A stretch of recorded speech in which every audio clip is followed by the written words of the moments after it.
Movie की start में हम जोई नाम की एक लड़की को देखते हैं जो थेरेपी ले रही होती है। प्रीवियस मूवी में जोई के साथ कुछ लोग रहते हैं जो एस्केप रूम को पार कर रहे होते हैं, जो एस्केप रूम से बचते बचते एक एक करके खत्म हो चुके होते हैं। उन्हीं सबको भुलाने के लिए जोई यहाँ पर थेरेपी ले रही है। यहाँ उसकी डॉक्टर उसे बताती है कि अगर तुम्हें वो सब भुलाना है तो तुमको बताना होगा कि तुम्हारे साथ वहाँ क्या हुआ था। तो जोई उसे बताती है कि कैसे उसके सभी साथी मारे गए। तब उसकी डॉक्टर बताती है कि तुम उस गेम से बाहर आ गई हो लेकिन तुम्हारा दिमाग नहीं आया है, जिसके कारण अभी भी तुम्हें हर चीज क्लू जैसी दिखती है। तो उसकी डॉक्टर उसे बताती है कि तुम्हें अपने डर का सामना करना होगा, जिसके लिए वो उसे एरोप्लेन में बैठने की सलाह देती है। फिर जॉय वहाँ से बेन के पास चली जाती है जहाँ बेन उसका इंतजार करता है, जिसे वो बताती है कि मुझे मीनोस के एक ठिकाने का पता चला है। जिस पर बेन उसे कहता है कि शायद हमें ये करने की कोई जरूरत नहीं है, पर जॉय उसे जैसे तैसे करके मना लेती है। फिर जॉय को एरोप्लेन से डर लगता है, जिसके लिए वो कार से बेन के साथ में निकल पड़ती है। जहाँ रास्ते में एक होटल में दोनों रुकते हैं। रात को सोते समय बेन को डरावने सपने आते हैं, जिसे जॉय संभालती है। अब अगली सुबह दोनों उस ठिकाने पर पहुंच जाते हैं और वो जगह बिल्कुल खाली होती है। तभी वहाँ एक चोर आता है जो जॉय की घड़ी चुरा करके वहाँ से भाग जाता है,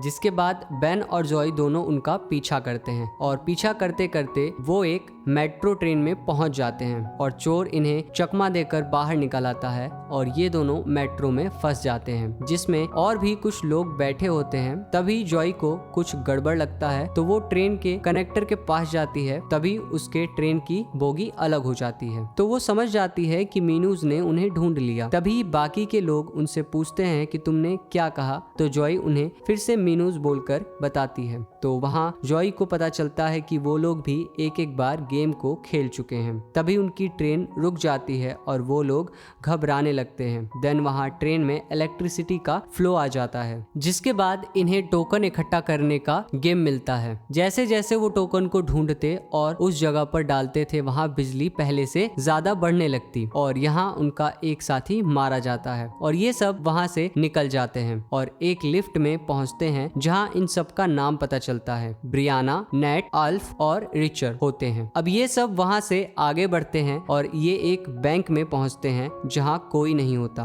ब्रियाना यहाँ आगे बढ़ती है, जिसे वो एक टाइल पर पैर रख देती है और जैसे ही वो पैर रखती है वहाँ लेजर बीन एक्टिवेट हो जाते हैं, जिसे जान भी जा सकती थी। वो टाइल्स से पैर हटा लेती है और फिर पता लगता है कि 10 मिनट के अंदर वो यहाँ से नहीं निकले तो लेजर बीन फिर से एक्टिवेट हो जाएगी और ये सब यहाँ पर मारे जाएंगे। अब ये सब यहाँ क्लू ढूंढने में लग जाते हैं। तभी नेट को लॉलीपॉप में चाबी मिलता है, जिसे जॉय और बेन उस बैंक के लॉकर के पास चले जाते हैं और खोलने की कोशिश करते हैं, जहाँ उन्हें बैंक का एक मैप भी मिलता है। तभी ब्रियाना को एक और चाबी मिलती है, जिसे वो दूसरी तरफ के लॉकर को खोलने के लिए चली जाती है, जिसके साथ रिचर भी होती है। देन नेट को एक एटीएम मिलता है, जिसके लिए 4 अंकों का पिन चाहिए होता है। तभी जॉय को सोनिया नाम का एक लॉकर मिलता है, जिसमें से नोकीले हीरे निकलते हैं, जिससे जॉय का हाथ कट जाता है। इसके बाद ब्रियाना को भी सोनिया नाम का लॉकर मिलता है, जिसमें व्हाइट नोट्स होते हैं। तो जॉय कहती है कि शायद इनमें मेरे ब्लड से कुछ पता चल जाए, तो वो नोट नेट जॉय तक ले जाता है। जॉय अपना ब्लड जैसे ही उन नोटों पर लगाती है, उसमें से पिन दिखने लगता है 4 अंकों का,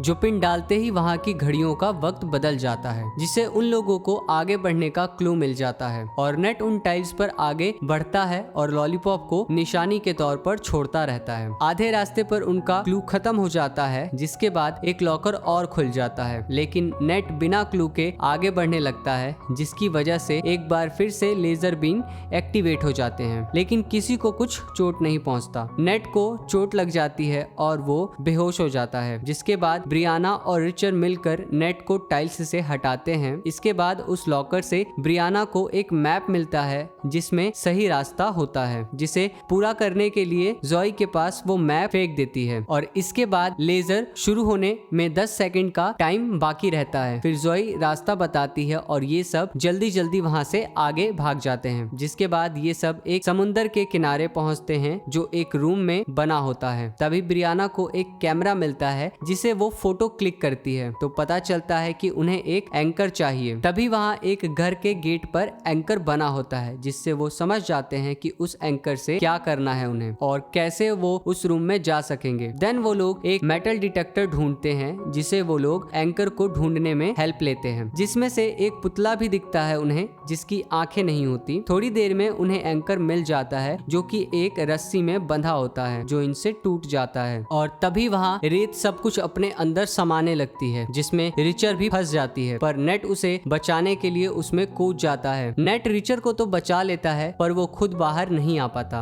अब ये सब उस एंकर की हेल्प से दरवाजा खोल लेते हैं और उसमें अब वो फ्रिज को खोलने की कोशिश करते हैं। तभी उन्हें वहाँ एक स्विच नजर आता है, जिससे दबाने से बाहर अंधेरा हो जाता है और रेत में बने लाइट हाउस का भी लाइट जल पड़ता है। तभी उनको फिर एक स्विच दिखता है, जिसे दबाने से लाइट हाउस में सीढ़ियां निकल आती हैं। जॉय उस लाइट हाउस पर जाकर टेलीस्कोप से देखती है तो लाइट एक जगह पर रुक जाती है और पीछे की तरफ दरवाजा मिलता है, जिसे खोलने की कोशिश करती है। दूसरी तरफ फ्रिज का दरवाजा खोलने के लिए वो पुतला चाहिए होता है, बिना आंखों वाला। तो बेन पुतले को निकालने के लिए रेत में चला जाता है और निकाल लेता है। अब ब्रियाना ने भी दरवाजा ढूंढ लिया होता है और जॉय ने भी दरवाजा ढूंढ लिया होता है। तो सब जॉय की तरफ जाते हैं, पर ब्रियाना फ्रिज के दरवाजे में चली जाती है। इन सब के बीच में बेन रेत में गिर जाता है, जिसके लिए जॉय को बहुत बुरा लगता है। उसने अपना एक दोस्त खो दिया। अब नेक्स्ट जगह ब्रियाना, जॉय और रिचर तीनों मिल जाते हैं, जहां तेजाब की बारिश होती है, पर एक टैक्सी में जाने से वो सब बच सकते हैं। जॉय ने क्लू ढूंढ लिया होता है,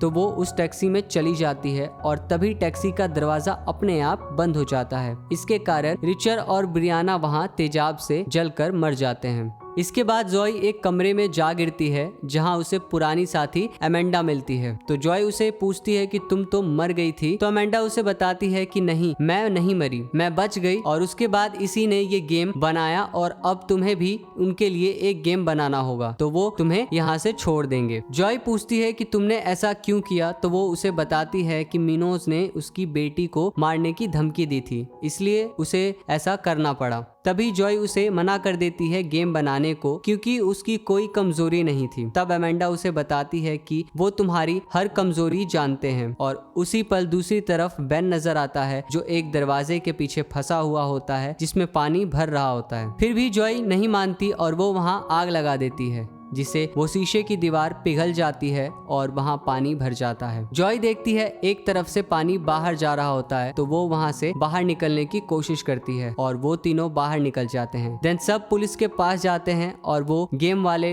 लोग को पकड़ने जाते हैं। वहाँ एक पुलिस वाला आकर जॉय की घड़ी वापस कर देता है। इसके बाद जॉय गले मिलती है बेन से और प्लेन में जाने के लिए पूछती है और ये दोनों प्लेन में बैठे नजर आते हैं। अब यहाँ जॉय को उसकी डॉक्टर दिखती है, जिसके पास जाती है तो वहाँ कोई और औरत होती है और प्लेन का सायरन बजता है, जिसके बाद जॉय समझ जाती है वो कभी गेम से बाहर निकली ही नहीं और ये मूवी यहीं पर एंड हो जाती है। आप लोगों को इस मूवी की एक्सप्लेनेशन कैसी लगी, आप हमें कमेंट करके बता सकते हैं।